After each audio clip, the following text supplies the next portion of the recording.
He sat in the filth of what was his living room when the sun once again made its descent from the land. He was sitting in his underwear in a worn-out red housecoat. The ties that held it together dangled to the floor as he sat slouched in his battered recliner chair.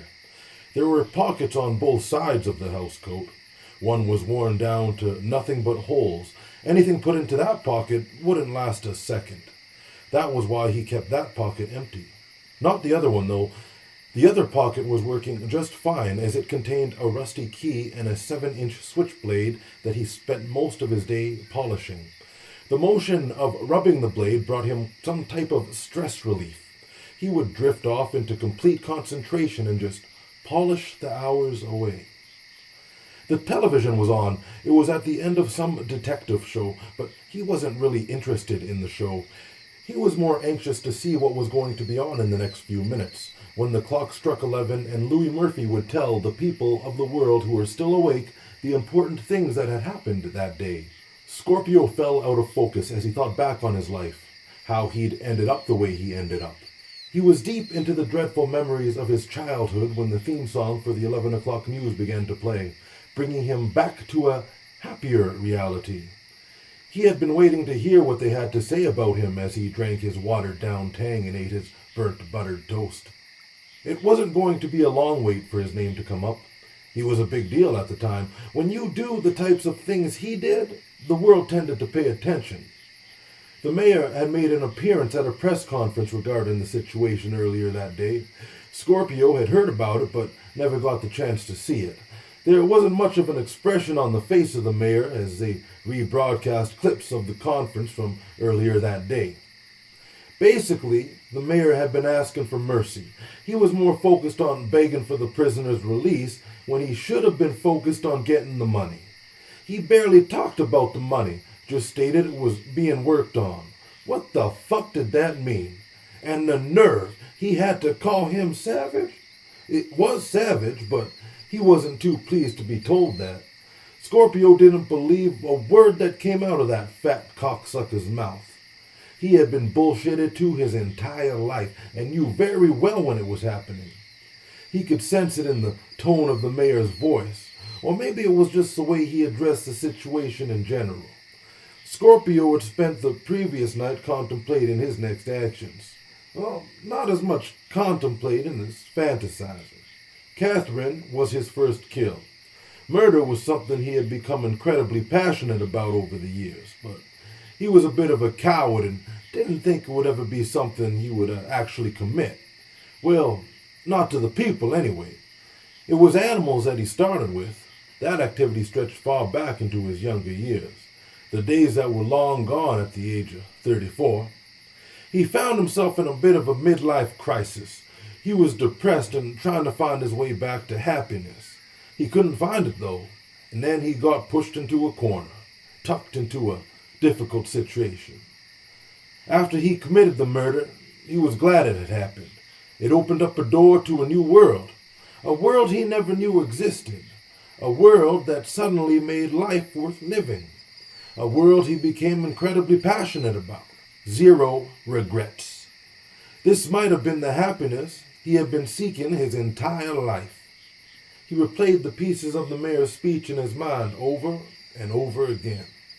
The money was trying to be figured out, but he couldn't quite figure out what needed to be figured out. Was counting the problem? Out of all the city officials and bigwigs, did none of them know how to count? Even if they didn't, there were machines that existed just for that purpose, and they would gladly do the counting for you. Trying to figure out the money was hard for Scorpio to believe. A minor headache escalated in his head from thinking about it. Not because he was confused, but because he was offended. The lying hurt him, and Scorpio had some serious issues that had never been addressed when they should have been. The city had money, so what the fuck was so hard to figure out? All it took was a trip to the bank, probably not even that. How could there not be money stashed mile high somewhere in the city hall building? Scorpio believed they were trying to fuck him over. He figured they were stalling with tricks, smoke and mirrors. He had a funny feeling they were trying to throw his deal sideways, but deep in his mind, he He had hoped the deal would swing in that direction. He enjoyed doing what he did to Catherine. He enjoyed it very much. It gave him a sense of power, a power he never had before, and was looking for any excuse to feel it again. Not that he needed an excuse. When the news anchor had said everything there was to say about the incident, he moved on to the next topic of the night. Scorpio immediately lost all interest in the program. He left the television on and removed himself from his seat, leaving a pile of toasted breadcrumbs behind, which became food for the bugs that infested his house. His headache had grown much larger. He wasn't feeling good about himself at the moment, but that moment was about to be taken care of. He made his way to the basement-turned-bomb shelter, which currently served the purpose of a blood-splattered prison for the innocent. Tracy, Corey, Clarence, and Michelle sat awake in the limited positions the handcuffs would allow them to rest. The other girl remained asleep, as she had the entire time. They heard a door swing open from what they assumed to be the top of the stairs. Their hearts shifted to a faster pace as they heard the footsteps coming down. The sound got louder and louder as the steps got closer and closer. The sound stopped, and then the man walked around the corner. He wasn't a pleasant-looking man. Long, dark, scraggly hair hung down to his shoulders with a receding hairline at the top of his head. An uneven handlebar mustache stuck out from the stubble that remained on the rest of his face. All he had on was stained underwear and an ugly red housecoat, which wasn't as stained, but just as dirty. His dry, cracked lips had toasted breadcrumbs stuck to them, which also covered a decent portion of his chin.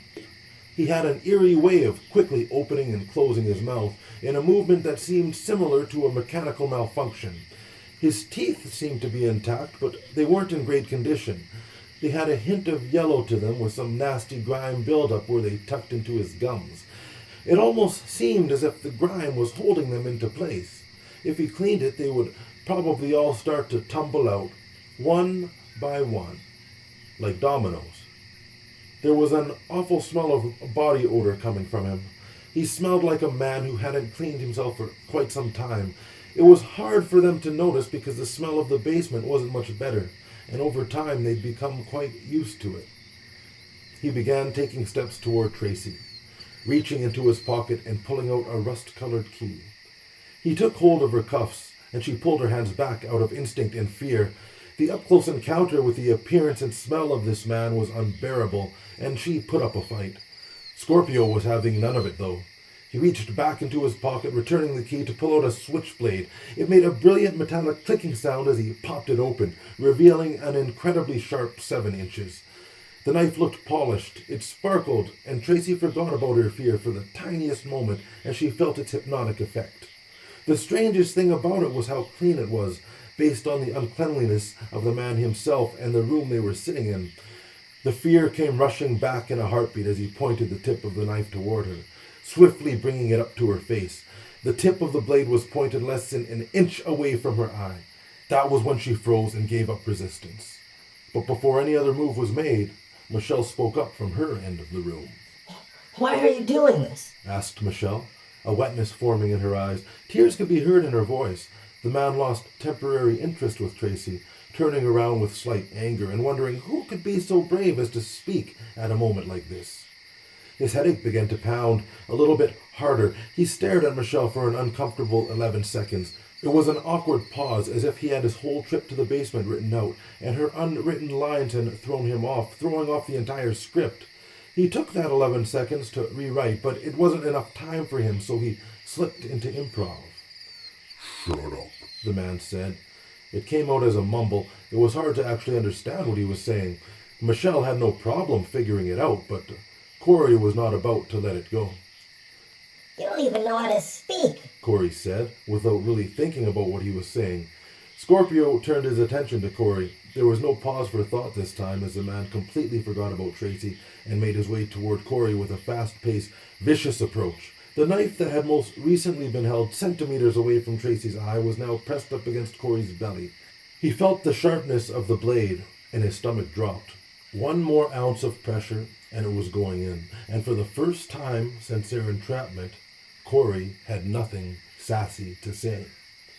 You. Scorpio paused. I don't like you. Corey remained completely silent as beads of sweat began to form along his forehead. You've got quite the mouth, and it doesn't do much to assist with your attitude problem. Not in a way that could help you out in this situation anyway. So now, the question I'm asking myself is what can I do to solve that problem? He still had a mumble in his voice, but when he spoke, he was clearly understood. I'm sorry. Corey finally said with a stutter. I admit I was out of line. It won't happen again, but please, can you just let us go? We want to go home. We have families, and no one even knows what they did to get here. You wanna go home? We have families. Scorpio began speaking in a whiny, mimicking voice. We're good people. What's your deal? Michelle spoke up from her end of the room. The man backed up from Corey, sending a wave of relief through his whole body. Corey slumped against the wall and relaxed as much as he could in the situation he was currently in. The knife now dangled limply in the man's hand as he began pacing the room. Deal. Deal? He was addressing Michelle. There is no deal. Only death. What are you talking about? Asked Michelle. Scorpio's pacing had stopped now, and his attention was on Michelle, but Tracy was who he found himself standing in front of at this point. His next move was something only Scorpio would know, and maybe he wasn't even too sure himself. The knife that had come so close to ending Corey's life was now gripped hard in the man's hand as he lifted it waist level and stabbed it forward, exactly where Tracy's body was positioned. Screams of terror filled the room from everyone with the exception of the sleeping lady as Tracy's blood colored the bench, floor, and walls in their vicinity. Her screams didn't last long as her energy drained out, along with her blood from the new piercings in her body, created by the man and his beautiful knife, as it penetrated again and again. She was long dead before he was done the stabbing. A grin crept across his face as he did so. He was enjoying himself very much as her blood splashed upon him as well. The headache he had was still there, just temporarily forgotten about. His arm began to weaken from the exercise, and that was the only reason he stopped. Tracy slumped over, still attached to the chain in the wall, but she was free now. The screams that had once filled the room had been replaced with crying and soft whimpers. The man turned back to Michelle. That is what I'm talking about. He said as he used his blood-covered sleeve to wipe the blood from around his mouth, which did nothing but smear it all around. Any more questions? He asked. No one said a word. Good. He said. He then closed the knife and replaced it in his pocket, once again pulling out the key he held before. He stuck it into the handcuffs that were attached to Tracy's body and gave the key a twist. The cuffs popped open, releasing her from the wall. Everyone's eyes were on that key, as they tried to think of ways to get it, but they all had their own plans for how that would be achieved, which made it highly unlikely that any one of them would succeed. Together, in that basement of strangers, they had to be a team, and whether or not they would figure it out on time was yet to be determined. The man leaned over Tracy's body and briefly struggled to get her over his shoulder. Once she was mounted, he made his way back around the corner from which he came without speaking another word. The sound of steps that was once heard making a descent down the stairs were now going in the opposite direction. Once they had reached the top, a door was heard slamming shut. The whimpers and cries that filled the room began to increase in volume. The man's exit allowed them to relax, as much as they could in their situation. "Holy fuck," Clarence said. "What the fuck was that?" That's us, man. Corey shouted. That's us. "Not yet, it's not," Clarence replied.